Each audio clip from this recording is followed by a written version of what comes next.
Alright, so let's talk about foreign body aspiration, which means an object goes into the airway instead of the esophagus. So the airway is the path that leads to the lungs, alright? And the esophagus is the path that leads to the stomach. So the danger is this: if an object enters the airway, it can block it from reaching the lungs. So this can happen in adults, but this is more like especially common in kids, because kids put small objects in their mouth, so they may eat while running or playing, and the airway usually also is smaller. So common examples of these foods like grapes or peanuts, or small objects like toys parts, like Lego pieces. So the biggest NCLEX idea is this: you need to decide if the airway is partially blocked or completely blocked.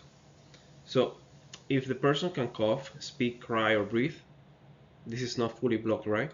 Now, in that case, you encourage them to keep coughing, you keep monitoring them, and you do not start doing thrust on someone who is coughing effectively, because coughing is the body's natural way of clearing, so we let the body do its own thing. Now, if the person cannot speak, they cannot cough, they cannot breathe, they're turning blue, or is showing the universal choking signs, that is severe airway obstruction. That is when you actually have to act fast. So a loud coughing patient is usually better than a silent coughing patient. I mean, like a silent choking patient, because coughing means airway is still moving. If you don't heal the coughing, it means no airway moving, full obstruction. All right. Now, for a conscious adult or a child older than at least 1 year old, the response is this: you're gonna be doing 5 back blows and then 5 abdominal thrusts. All right. For the back blows, the person is positioned forward, and you give them blows between the shoulders blades. All right. Then for the abdominal thrust, you stand behind the person and give a quick inward and upward thrust.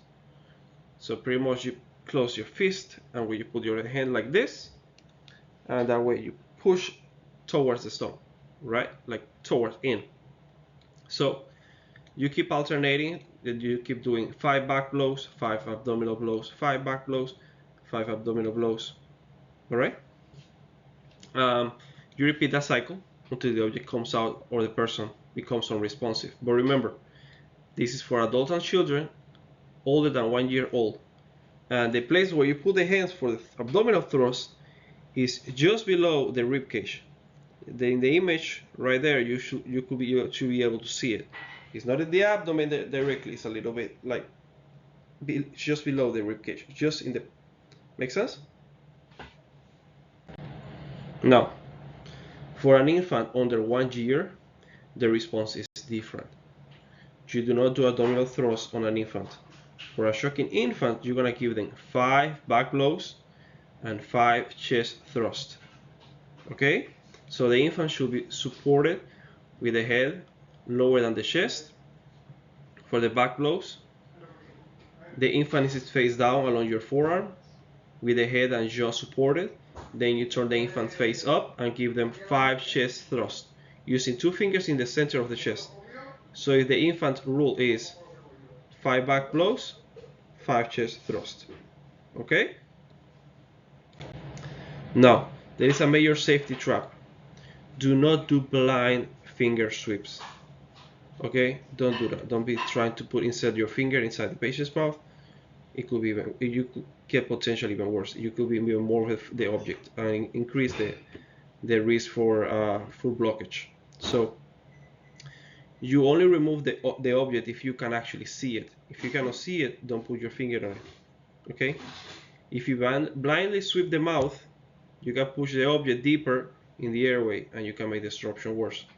So unless you can actually see and you feel like and you're actually sure that you can pull it, do not play with it. So if the patient becomes unresponsive, you stop the choking sequence and start CPR. If another person is there, have them call the emergency service while you're being cared. And again, if the patient is unresponsive, CPR. Never do blind finger sweep. Okay? Only remove the object if visible. Now, Let's talk about what this looks like on exam. They will tell you, oh, a child is eating grapes and suddenly start coughing, gagging, and wheezing. Your first question is, can the child cough or breathe? If the child is coughing strongly, you stay with the child and you encourage coughing and monitor, right? You encourage the natural body response. But if the child becomes silent, he cannot cry, he cannot cough, and especially if he starts turning blue, that is complete obstruction. So for a child older or an adult older than 1 year, 5 back blows, 5 abdominal thrusts. For an infant under 1 year, 5 back blows, 5 chest thrusts.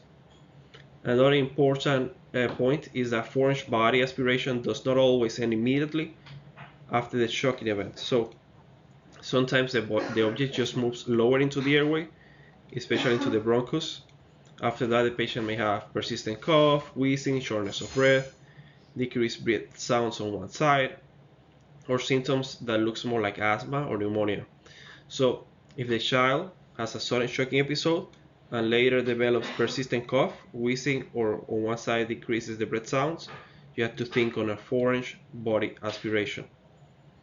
Okay, so for nursing school, you have to remember partial obstruction, coughing, he can breathe or speak, so you can keep encouraging coughing, natural body response. If you see a complete obstruction, if you suspect that, like cannot speak, cannot cough or breathe, that's when you intervene. Adult or child over 1 year, 5 back blows, 5 abdominal thrusts. Infant under 1 year, 5 back blows, 5 chest thrusts. Unresponsive patient, CPR. You do not do finger sweeps.